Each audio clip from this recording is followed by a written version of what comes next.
तो भाई आज ऑनर्स रिव्यू करने वाले हैं Tata curve creative plus S variant का। मेरे साथ मेरा फ्रेंड है ऋषभ। वेलकम भाई। हेलो। तो आज जो है आपको एक क्विक एक्सपीरियंस बताने वाले हैं। ज़्यादा टाइम नहीं हुआ है व्हीकल को चलाते हुए, 1-1.5 महीना ही हुआ है, लेकिन इसने जंप किया था i20 से। तो डे टू डे लाइफ में क्या चेंजेस आए, कैसा क्या माइलेज है, क्या प्राइजेस है, ये सब चीज़ें जानने की कोशिश करेंगे। तो स्टार्ट करते हैं। सबसे पहले कर्व ही क्यों और कौन कौन से व्हीकल दिखे थे? हम लोग को चाहिए थे एक ऐसी फैमिली का, जैसे मेरे घर में 4 लोग हैं, तो उसके हिसाब से इससे पहले मैं i20 चला रहा था। हैचबैक थी i20, थोड़ी सी छोटी कार थी, बूट स्पेस भी कम था। अब हम लोग को जब कार को अपग्रेड करना था तो मेरे पास जो मैंने कार देखी थी उसमें 2-3 ऑप्शंस थे। यानी कि मैंने स्कोडा स्लाविया देखी थी, कुशाक देखी थी और कर्व देखी थी, साथ में महिंद्रा की भी देखी थी XUV 700। अच्छा। और क्रेटा बहुत कॉमन हो गई है Hyundai की। मेरे घर में ऑलमोस्ट सबके पास क्रेटा है, इसलिए मैं क्रेटा पे नहीं गया। तो ऐसा था मेरा, इसलिए मैंने मतलब बहुत सारी कार्स को देख के शॉर्ट लिस्ट किया। उसके बाद फिर मैंने कर्व का डिसीजन बनाया। हालांकि मुझे पसंद स्कोडा स्लाविया ज़्यादा थी, लेकिन वो सेडान थी, ग्राउंड क्लियरेंस का डिफरेंस होता है, और घर वालों को ये ज़्यादा पसंद आ रही थी। हालांकि मुझे भी पसंद थी। मैंने शॉर्ट लिस्ट बाद में 2 ही कार करी, कर्व और स्लाविया, फिर मैंने ये ली। लेकिन स्लाविया की टेस्ट राइड ली थी? हाँ, स्लाविया की भी टेस्ट राइड ली थी। तो अब रियल वर्ल्ड में बताना है कि टेस्ट राइड में कौन सा व्हीकल राइड वो ज़्यादा पसंद, स्लाविया पसंद आई थी। 1 लीटर चलाई थी। 1 लीटर चलाई थी। तो मैक्सिमम जो बायर्स है ना, आप देखिएगा कर्व के जितने बायर्स हैं, ये सेडान वाले जो बायर थे ना, वो कर्व को ले रहे, क्योंकि वो कूपे डिज़ाइन के कारण उनको और ज़्यादा अट्रैक्टिव करती है। SUV डिज़ाइन थोड़ा सा कॉमन भी हो गया, कॉमन हो गया, बॉक्स से डिज़ाइन थोड़ा सा कॉमन हो गया है। कमेंट सेक्शन में देखते रहता हूँ कि रियर में स्पेस की दिक्कत हो रही है, तो ऐसा वही बहुत ज़्यादा स्पेस की दिक्कत नहीं लग रही ना? नहीं, बहुत है ना। मतलब अगर आप पीछे 3 लोगों को बैठा रहे हो जो एकदम ही वेल बिल्ट हैं, बहुत ज़्यादा हैवी बिल्ट, तो आपको थोड़ा सा लग सकता है, लेकिन उसके अलावा नॉर्मल फैमिली को बैठाओगे कोई इशू नहीं आएगा बहुत। तो बाकी हेडरूम से रिलेटेड कोई दिक्कत नहीं। अब वैसे तो यूज़ कर रहा है जैसे ऑफिस टू ऑफिस के लिए डे टू डे लाइफ में, और बिल्कुल हाँ फुल कंजस्टेड टाइमिंग नहीं, जो ट्रैफिक रहता है ना पीक टाइम पे जाता है, लगभग 10-10:30 तक टाइमिंग है। उस टाइम पे कर्व को मैनेज करना कैसा क्या है, अभी ये जानना चाहता हूँ। थोड़ा सा जैसे मैं i20 से शिफ्ट हुआ तो थोड़ा सा मुझे इनिशियली 1 वीक तक थोड़ा सा डिफिकल्ट लगा, गियर चेंजिंग और वो सब, लेकिन उसके बाद मैं यूज्ड टू हो गया। अब आसानी से मतलब बम्पर टू बम्पर ट्रैफिक में बहुत आसानी से चल जाती। और ये जो वेरिएंट है ये 1.2 लीटर रेवट्रॉन है। लेने के टाइम पे तेरे पास डीजल ऑप्शन था, इवन कर्व में EV भी है, हाइपीरियन भी है, तो रेवट्रॉन ही क्यों? रेवट्रॉन क्योंकि जो हाइपीरियन है थोड़ा सा नया है, तो उसका इसलिए मुझे थोड़ा सा आइडिया नहीं था। ये इंजन बहुत पुराना है और बेसिकली डीजल मेरी जितनी रनिंग नहीं है, मेरी कार कम चलती है बहुत, तो उस कारण से मैंने फिर EV नहीं लेकर मैंने रेवट्रॉन पेट्रोल लिया। और पैसा भी अच्छा खासा सेव, पैसा भी सेव किया है ना। EV 17.5 से स्टार्ट होती है। और हाइपीरियन में प्राइस का कितना डिफरेंस? लगभग 1,35,000 का डिफरेंस था वहीं पे। बाकी ऐसा पावर की रिक्वायरमेंट लग रही है कि बहुत पावर कम है, जैसा रेवट्रॉन चला रहे हैं तो पावर थोड़ी सी लगती है, थोड़ी सी। अभी नया है, मतलब ये भी इस गाड़ी का भी इंजन नया है, लेकिन थोड़ी सी बहुत माइनर सा हल्का सा ऐसा लगता है लैग, लेकिन उसके बाद जब एक बार रनिंग में आ जाती तो फिर कोई दिक्कत नहीं। अब भाई सबसे इम्पोर्टेंट इशू जो लोगों का रहता है, या सबसे इम्पोर्टेंट थिंग रहती है, वो माइलेज। तो माइलेज क्या आसपास माइलेज, रफ माइलेज का अपन आइडिया लगाते हैं, क्योंकि मैं भी बहुत चला चुका हूँ रेवट्रॉन, तो मैं भी आपको हल्का उनको बता दूंगा। तो जब इनिशियली जब डिलीवरी लेके आए थे तो 2-3 दिन तक मेरे पापा ने चलाई, छोटे भाई ने चलाई, तो क्या इसमें थोड़ा सा डिफरेंस मुझे ऐसा दिखा कि वो इनिशियली बहुत कम, मतलब 8 to 10 का माइलेज दे रही थी, और उसके बाद फिर जब मैंने चलाई तब से अभी तक मैं ही चला रहा हूँ। तो मुझे मतलब अगर बम्पर टू बम्पर में बात करो तो 11-12 का हो जाता है, और अगर जब लंबी रोड जाती है, जब हम हाईवे पे जाते हैं अच्छा होता है, तो वहाँ पर 13 to 14 तक, 14 भी टच हो जाता है। अच्छा हाँ, तो ये सिटी ड्राइविंग में अपन एक्सपेक्ट कर सकते हैं 12-13 तो दे ही देगा। हाँ, 12 तो मतलब आप फिक्स मान लो, तो मिल जाता है। और मैंने भी आपको थोड़ा सा मैं अपना इनपुट दे देता हूँ कि मैंने जो है लगभग 5000 प्लस इसका चला लिया कर्व का, उसमें भी सेम इंजन आता है। तो उसमें मेरे पास भी जितना भाई ने बताया उसके आसपास ही माइलेज मेरे को सिटी में मिल रहा है, लेकिन हाईवे में 20 प्लस भी ये चली जाती है प्रॉपर ड्राइविंग मोड्स को यूज़ करो तो। लेकिन वो बहुत ज़्यादा आपको ध्यान रखना पड़ता है, लेकिन फिर भी हाईवे पे 18-19 देगी। अभी हाईवे पे ज़्यादा गई नहीं है। नहीं अभी नहीं है, अभी जाना जाएंगे इसको, अभी तो सीधी में ड्राइव हो रही है। और सिटी में सबसे ज़्यादा लोग चलाते हैं स्पेशली।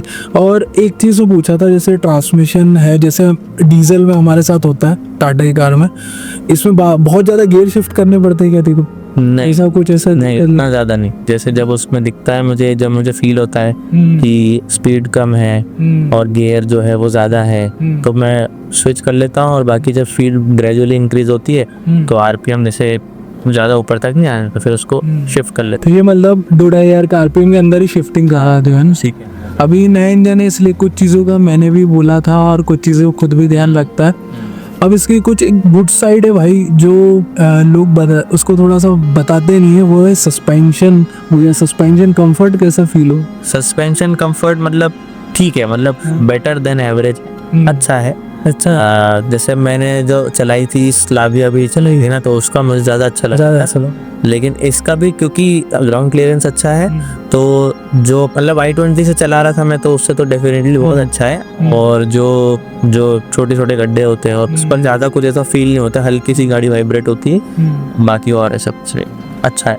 और ये जो वेरिएंट है क्रिएटिव वेरिएंट, में हमेशा से कह रहा हूँ सभी को कि भाई नेक्सॉन हो चाहे कर हो, ये मिड वेरिएंट बहुत ज़्यादा चीज़ आपको ऑफर करते हैं। तो कितने फीचर्स तेरे को लग रहे हैं डे टू डे लाइफ में तो यूज़ कर पा रहा है, और क्या क्या चीज़ें तेरे को अच्छी लगी? स्टार्ट करते हैं, जैसे टच स्क्रीन इसका कैसा है, सॉफ्टवेयर कैसा है, क्योंकि इससे ज़्यादा नॉलेज होगा इस रिलेटेड तेरे को। हाँ, सॉफ्टवेयर अच्छा है। टच स्क्रीन में मतलब मैं बोलूँगा रिस्पॉन्स अच्छा है, बहुत ज़्यादा अच्छा नहीं है, लेकिन more than average better response है। यानी कि आप टच करोगे तो इंस्टेंट आपको रिस्पॉन्स देखने को मिल जाता है। कोई ऐसी सिचुएशन होती है जिसमें 1 सेकंड का या आधा सेकंड का आपको लैग देखने को मिलता है, लेकिन वो ऐसा फील नहीं होता। हाँ, बस ये सब मतलब फीचर्स अच्छे हैं। और जो डे टू डे लाइफ में जो मैं फीचर्स यूज़ करता हूँ, क्योंकि क्रिएटिव प्लस एस वेरिएंट है, तो इसमें ऑलमोस्ट सभी फीचर्स है, जैसे TPMS हो गया, 360 कैमरा हो गया, तो ये सब फीचर्स तो हम यूज़ कर ही लेते। Wireless Android auto, Apple CarPlay है वायरलेस, तो वो भी मैं बहुत अच्छे से यूज़ करता हूँ। उसमें भी मुझे अभी तक कोई दिक्कत नहीं है। कनेक्टिविटी में कोई इशू नहीं है। स्टार्टिंग में ये प्रॉब्लम आ रहा था, लेकिन अब आई थिंक हमको भी लग रहा है फिक्स हो गया अपडेट्स के बाद। अभी तक कोई ऐसे इलेक्ट्रॉनिकली रिलेटेड कोई ग्लिच नहीं हुआ जिस कारण से टाटा फेमस है। अभी तक ऐसा कोई फेलियर नहीं हुआ ना अपनी? नहीं, वो कोई ऐसा कुछ नहीं हुआ। बाकी की का जो रिक्वेस्ट सेंसर है वो भी बहुत अच्छे से काम करता है। और जैसे कभी कभार चाबी एकदम आप पॉकेट में रख सकते हो और फिर आपको बाहर निकालने की जरूरत नहीं, पास आओ और बटन दबाओ, खुल जाती है, और पॉकेट में रख के आप ड्राइव कर सकते हो, कोई इशू नहीं है, वो बहुत अच्छा है। अब भाई हम दोनों की एक फेवरेट थिंग है जो इंफोटेनमेंट से रिलेटेड है भाई, साउंड क्वालिटी, जो मैं बहुत इम्प्रेस्ड हूँ टाटा से। अब मैं इससे पूछता हूँ ऋषभ से, तेरे को कैसा लग रहा है, क्योंकि उसको बहुत शौक है।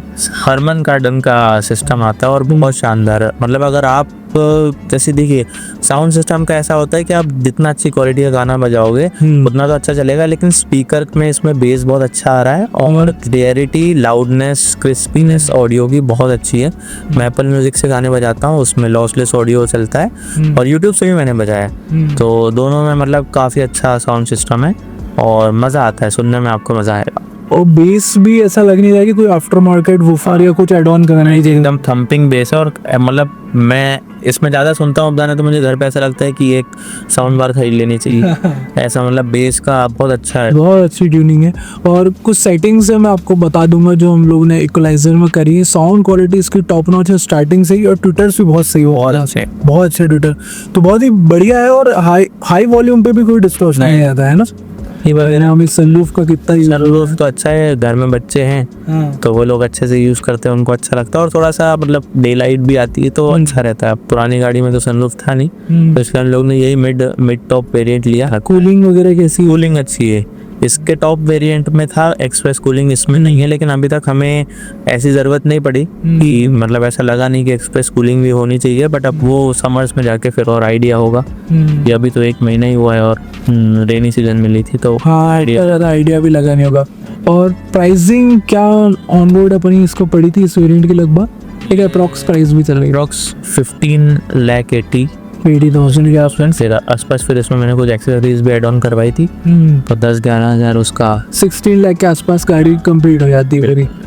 तो 60 लाख में आई थिंक आपको बहुत कुछ ऑफर करती है, और मेरे हिसाब से भी भाई हाइपीरियन से अच्छा रेविट्रॉन को ही चूज़ करना चाहिए, क्योंकि वहाँ जो आप पैसा सेव करोगे, और हाइपीरियन अभी उतना ट्राइड टेस्टेड इंजन नहीं है, माइलेज इसमें ही आपको जो है बिल्कुल टच मिलता है, तो और थोड़ा कम हो गया तो डे टू डे लाइफ में इशू हो सकता है।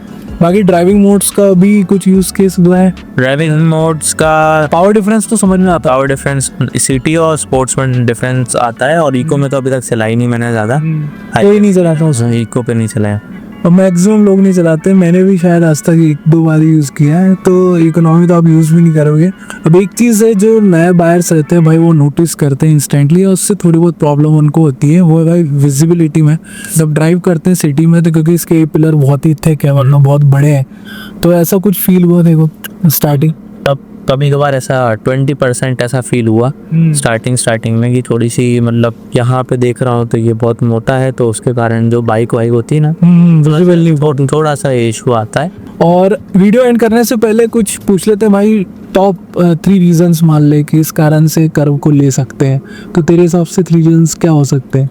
देखिए, सबसे पहले तो डिज़ाइन, मतलब डिज़ाइन और बिल्ड जो इन लोग ने बनाई है ना, वो मतलब लोग पूछते हैं, कलर ऐसा दे दिया है, कलर बहुत शानदार है, और स्पॉइलर लगा के मतलब एकदम लोग एकदम प्रीमियम हो गया, तो फिर लोग पूछते हैं। तो सबसे बड़ी बात वो। सेकंड, बूट स्पेस इसका बहुत अच्छा है, बूट स्पेस बहुत बड़ा है, 500 लीटर का बूट स्पेस है। और थर्ड, इसका जो इंफोटेनमेंट सिस्टम का जो साउंड है, क्वालिटी और वो सब है ना, जो फीचर्स वो बढ़िया है। तो ये पेयरिंग बहुत बढ़िया पिक किया भाई ने, क्योंकि लगभग सिमिलर पिक्स मेरी भी रहेगी। मेरे को थोड़ा सा इसका ड्राइविंग का जो हैवी स्टाइल है वो भी थोड़ा सा पसंद है। तो बस यही है, अभी गाड़ी थोड़ी और चल जाए तो डिटेल वीडियो और अपन कर लेंगे। वीडियो को अभी यहीं एंड करते हैं। वीडियो पसंद आया तो सब्सक्राइब करिए। Thank you.